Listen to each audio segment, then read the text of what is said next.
Hey Sainers, welcome to the match review of Saints and Bombers. Just getting back to the car now. Watched the first half of the Sandy game, and Collard is looking bloody good, if I may say so myself. But to the first four quarters, full-time score was 106-40, so the Saints got the job done by 66 points.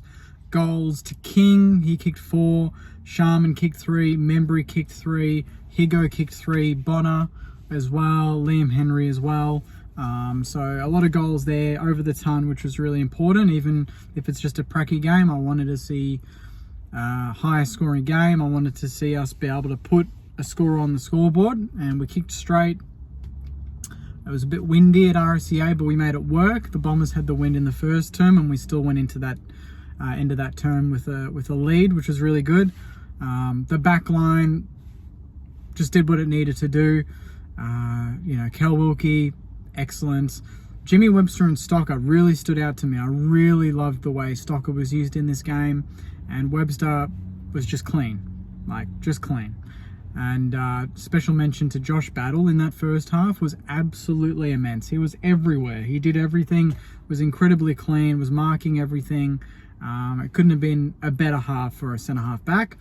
A bit of an issue with his knee, I believe, and he didn't play the second half, so fingers crossed that he's okay. And speaking of injuries, Marcus Winhager, within the first 5 minutes, very similar to this game last year when he broke his hand, or he had a hand injury. I believe he has broken his middle finger. So we'll see what happens there and how serious that break is, but really not good news. But barring those negatives in terms of the injuries, yeah, Darcy Wilson stood out to me. He was really exciting. He used the ball well. His run and gun was excellent, and we did notably look a lot quicker than Essendon. I know Essendon didn't have Peter Wright, but they had a fairly strong team. They were missing a couple of players here and there, but that's the case with every team in the preseason. We were missing Brad Crouch, Hunter Clark, a lot of different names there, and Dan Butler, another one. So we had some rotations in there, and it was just really exciting to look at. Machito Owens is a man mountain. Mateus Filippo did some very nice things. We just looked in control, of the game, It didn't look like anything Essendon threw at us was an issue. And I guess the nice thing was that, sometimes when you go to kick more goals, you end up conceding more goals. But, we kept them to 40, and they kicked a couple of goals late. They went probably an hour of football, maybe a little bit less, without kicking a goal.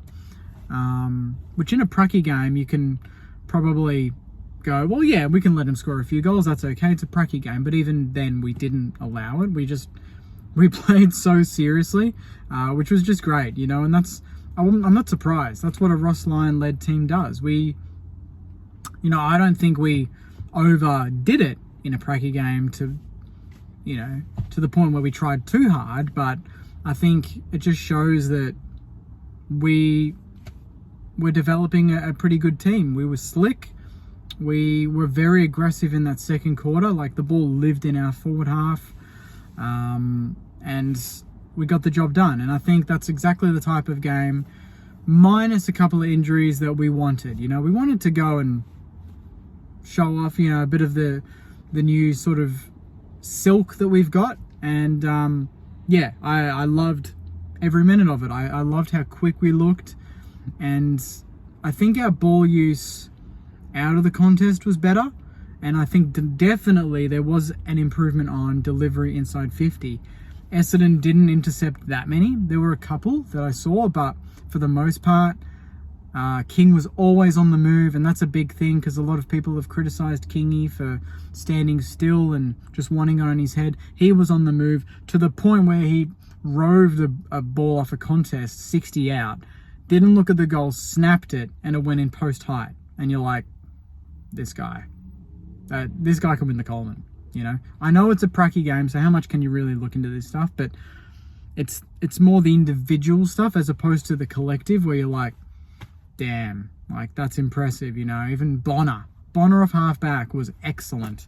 I don't know if we can actually get away with playing Bonner Stocker, Webster all in the same team. But off the back of today, you probably can, because Bonner pushes quite high up into the midfield. He's so clean with the football.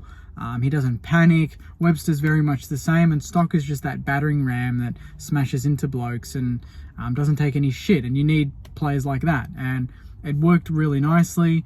Naz was pretty clean for the most part, although in the first couple of quarters he was a bit fumbly, but this is the whole point of these pracky games, is to kind of, iron out the creases. And yeah, there weren't that many creases, to be honest. This time last year we played Melbourne and looked horrible, and that wasn't really the way the season panned out. We were better than that, but yeah, we came out today and we're really focused. I think the game plan is one that's a refinement from last year in my eyes. It doesn't look like we are changing it completely, but it just looks like we're adding a bit more run and gun to it. But defensively, still very sound. Ronnie Burns, his effort to get back in that second quarter, to spoil it in the goal square, which was a certain Essendon goal. Even that, like those little acts, went a long way. And even Dougal Howard, special mention. I thought his ball use was significantly improved. And I think based on the backline that played in that first 4 quarters, it was, Wilkie, Webster, Battle, Dukes, Stocker, Bonner of halfback, and Naz. No Sinks, obviously. And I didn't mention him with the players missing, but obviously Sinclair, the big one. That's the starting 6 for me. That's the closest starting 6 we've got. And the front half, the combination, that's a talking point too, of like, is it Sharman, is it Caminiti, is it Hayes? Who are going to be these extra supports to King? And even Membry, he's in that bracket. Is he going to be that support? And Sharman was excellent. His kicking for goal is always beautiful to watch. And he's put on size, but also he's just very clever in front of goal. He kicked his 3, Membry 3, Higo 3, King 4. I mean, if we're going to go anywhere this season, you need that spread, and we had that spread. And yeah, big tick minus the injuries. Hopefully they're not super long term, especially Josh Battle, because I don't really see how we can, worst case is then if he's not fit off this injury, that you put Dukes to maybe centre half back and Zane Cordy to full back, and then you still kind of have that stability. But yeah, we'll wait and see what the club announce with Battle. But with Windy, it is a broken finger. I don't really know the extent, but that is what it is. So that's kind of my 2 cents on the game. The atmosphere was great. Good to see a lot of people turn out, a lot of Saints, a lot of Essendon.